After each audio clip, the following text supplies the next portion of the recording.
Bapak, Ibu, Saudara yang terkasih di dalam Tuhan Yesus Kristus. Bersyukur untuk pagi hari ini, bersyukur untuk kasih setia Tuhan pada setiap kita. Kita pagi ini jumpa lagi dalam saat teduh bersama. Sebelumnya kita bersama-sama akan mendengarkan sebuah lagu untuk mempersiapkan hati dan pikiran kita.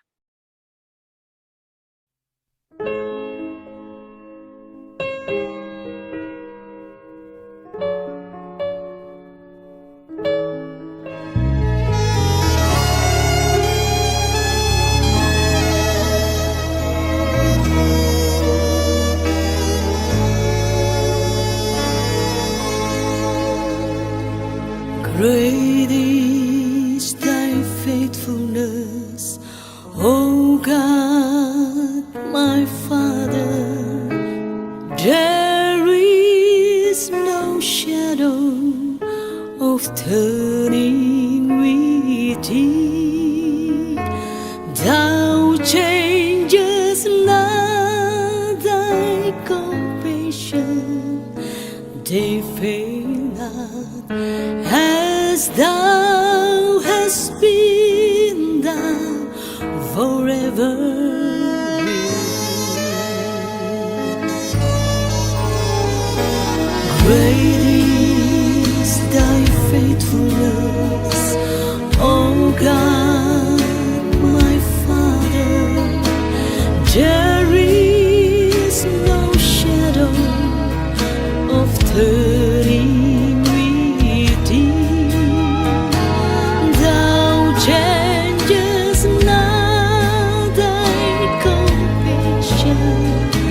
They fail not. As thou hast been, thou forever will be. Great is thy faithfulness, great is thy faithfulness. Morning by morning, new mercy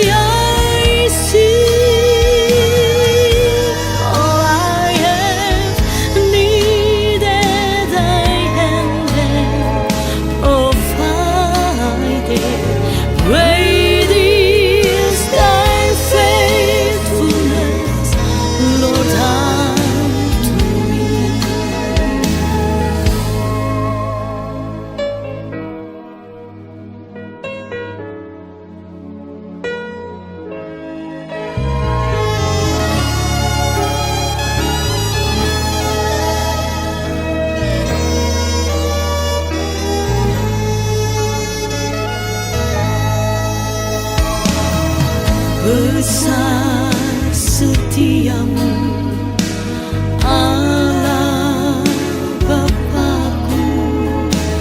Besarlah kasih-Mu melimpahkan, tiada kurang dan tiada berubah. Sempurna dan kekal selamanya. Besar setiamu, besar setiamu.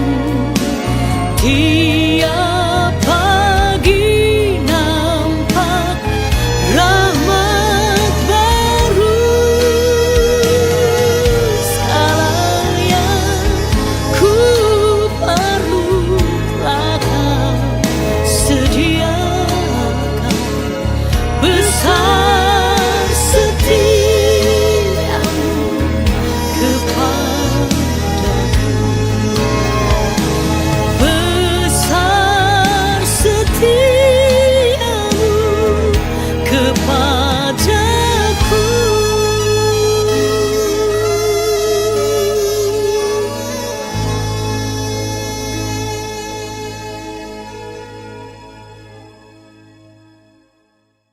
Bapak, Ibu, Saudara, kita akan merenungkan firman Tuhan melalui pedoman saat teduh 4B GKI Residen Sudirman hari Kamis tanggal 10 Februari tahun 2022 dengan tema Iman yang Sehat.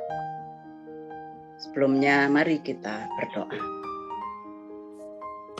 Bapa di dalam surga, terima kasih untuk kasih setiamu bagi setiap kita, bagi setiap kami Bapa. Pagi ini kami dengan sukacita telah siap untuk saat teduh bersama. Kami akan membaca dan merenungkan firman Tuhan. Kiranya Roh Kudus boleh menolong setiap kami untuk boleh mengerti dan memahami firman Tuhan hari ini. Terima kasih Bapa, dalam nama Tuhan Yesus kami berdoa. Amin.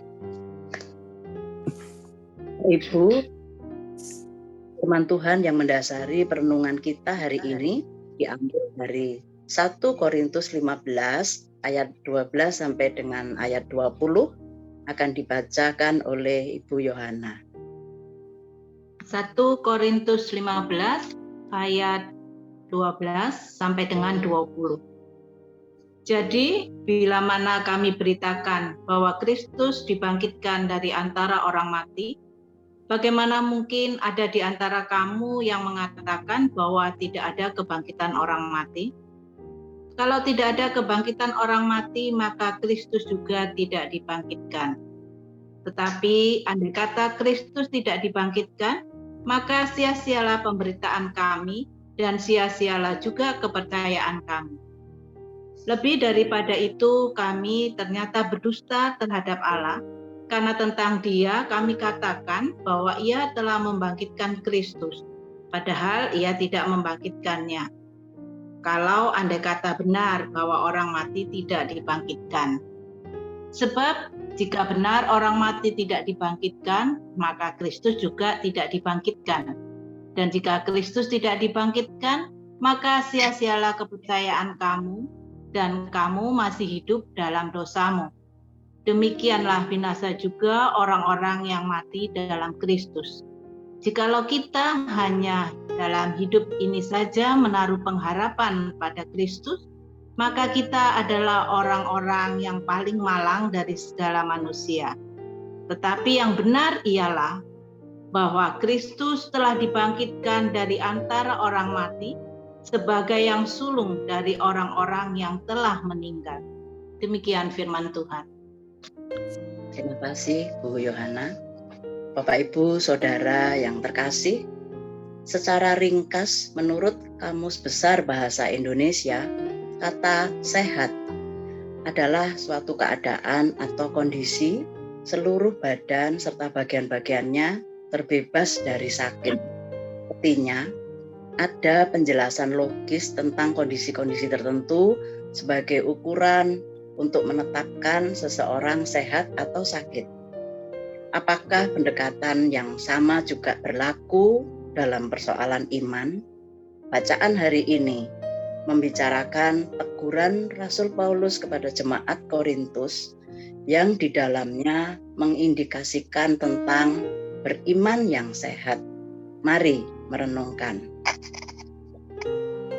Bapak Ibu Saudara mungkin pernah mendengar nasihat seperti ini. Sudah, jangan dipikirkan, beriman saja dan serahkan segala urusan kepada Tuhan. Semua akan indah pada waktunya. Terlepas apa yang menjadi pokok pembicaraan, apakah dengan mengatakan demikian urusan yang dimaksud akan selesai dengan sendirinya? Tidak semudah itu, bukan? Tidak sedikit pemahaman yang masih beranggapan bahwa beriman berarti benar-benar meniadakan dimensi logika atau hubungan sebab akibat yang bisa dijelaskan. Cara pandang seperti ini menjadi persoalan di tengah jemaat Korintus. Rasul Paulus menentang para penganut pandangan tersebut dengan mengajukan argumentasi iman di ayat 17 dan 18 dengan mengatakan, dan jika Kristus tidak dibangkitkan, maka sia-sialah kepercayaan kamu dan kamu masih hidup dalam dosamu. Bahkan merupakan kemalangan bila menaruh kepercayaan hanya percaya Kristus. Jelas tidak mungkin bila orang beriman akan mengharapkan kekal, tetapi justru menolak dasar dari pengharapan itu sendiri, yaitu kebangkitan Kristus. Itu sebabnya Rasul Paulus mengajukan pertanyaan, bagaimana mungkin ada di antara kamu yang mengatakan bahwa tidak ada kebangkitan orang mati? Dapat kita baca pada ayat 12. Rasul Paulus menolak cara beriman yang tidak sehat, yang menolak satu bagian kebenaran tanpa mampu memahami secara utuh kebenaran Kristus itu. Bagi Paulus, yang benar adalah Kristus telah dibangkitkan dari antara orang mati sebagai yang sulung dari orang-orang yang telah meninggal. Pada ayat 20. Penegasan pengajaran tentang kebangkitan Kristus yang menjadi jaminan kebangkitan orang percaya dimaksudkan bukan hanya untuk meluruskan pengajaran, tapi juga mengajak jemaat Korintus beriman secara sehat. Demikian juga Bapak Ibu Saudara, dengan kehidupan iman kita hari ini. Setiap kita dituntut untuk beriman dengan sehat. Artinya beriman secara utuh, tidak menolak hal-hal tertentu karena lebih mengikuti logika kita sendiri atau yang menyenangkan diri kita.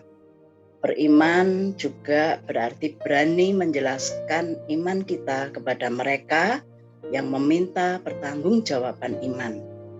Tentu dengan hikmatnya dan berdasar pada kebenaran firman yang telah kita imani dan kita pelajari. Beriman yang sehat justru membuat orang percaya makin semangat belajar, makin berakar pada Kristus dan tidak mudah terombang-ambing ketika ada pengajaran-pengajaran baru yang lebih mengedepankan hal-hal yang spektakuler, bukan mengedepankan Kristus sang kebenaran itu. Mari Bapak Ibu kita berefleksi. Beriman secara sehat bukan sekedar percaya, tapi mampu menjelaskan konsekuensi iman percaya bagi kehidupan masa kini dan kepastian pengharapan di dalam Kristus. Mari kita berdoa. Bapa Surgawi, tolonglah setiap kami untuk boleh memiliki iman yang sehat dengan memahami kebenaran firman-Mu secara utuh, bukan berdasarkan logika kami sendiri, tetapi berdasarkan hikmat-Mu. Kami mau bertumbuh di dalam firman-Mu, sehingga kami dimampukan memberi pertanggungjawaban iman kami. Tolong kami ya Bapa untuk mampu melakukannya. Di dalam Kristus berdoa. Amin. Bapak Ibu Saudara yang terkasih, untuk menindaklanjuti firman Tuhan hari ini, kita mengambil komitmen bahwa kita mau belajar firman-Nya, merenungkan dan menerapkan sehingga kita memiliki iman yang sehat di dalam Tuhan. Bapak Ibu Saudara, bukankah dalam kurun waktu 2 bulan ini kita sedang melakukannya? Kita bersama-sama kelompok kecil ini sedang berusaha untuk melakukan firman Tuhan hari ini. Kiranya Roh Kudus menolong setiap kita agar setiap hari dalam hidup kita semakin sukacita, semakin rindu, dan semakin semangat untuk belajar firman-Nya. Tuhan Yesus memberkati kita semua. Amin.